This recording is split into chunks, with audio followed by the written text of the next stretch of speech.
So I've been taking out the Sony A6700 and the 18135 for a while, so I decided to give it a try again because I switched to the DJI Osmo Pocket. But I was really impressed when I saw the footage when I came home of how good this lens and camera is, the combination. Now you can't do walking in video with it because it moves too much, but if you're stationary, you can see here it's actually very stable, and the amount of detail you can see all in the feathers here on this duck here, and you can see every like ripple in the water and the feet and that. Here's an egret. These are actually really kind of cool. They almost look prehistoric. So he's like looking for a fish there, just walking on the shoreline. They're really amazing kind of birds. Maybe about 3.5, 4 feet tall. Here I switched to Sony Bird Eye Detect, so it was really focusing on the eye of the bird. Same here with the ducks, I left it in that mode. So just to switch it up with different birds, and it still easily kept the focus on it. This is from a distance, still zoomed in, but he was far, far on the other side of the water there. I don't know if he was kind of grooming himself or what he was doing.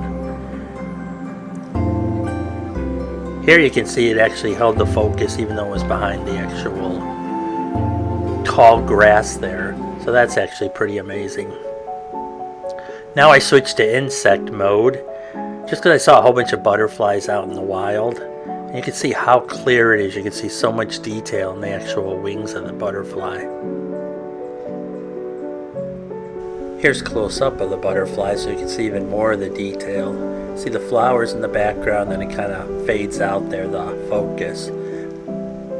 This footage is slowed down 50%. You can see the bees kind of hovering there. It's kind of a different look, and it actually held up the actual video quality. Here's it at regular speed as well. Still the wind got a little bit more at this point, so you can see his wings are flapping around there.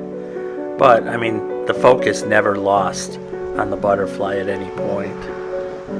Here he is behind the flowers, and it's still focusing on the butterfly 100%. All these video clips were shot in 4K 60p. All these files have no post-processing done to them. I did no color grading. This is all straight out of camera. I didn't even turn on stabilization in Final Cut Pro either. When I shot the footage, it was on the camera and lens, but no post-processing stabilization was applied to this. Surprised at how well the focusing held up, considering the flowers were moving, the butterfly was moving, and all the wind that was going on. But I mean, it locked on and it held the focus the entire time. They were doing actually some maintenance in the background, so that's what the background sound is.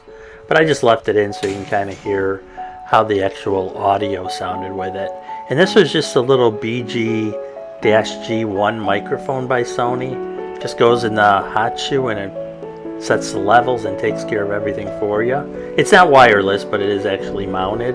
But it's a very simple solution, and I get pretty decent audio quality out of it. So for the rest of the video, I'm not going to talk, so you can just kind of listen to the music and just see the quality of the video there. There's only about a minute and a half left, but I figured I'd leave it in because there's different butterflies and different stuff like that. So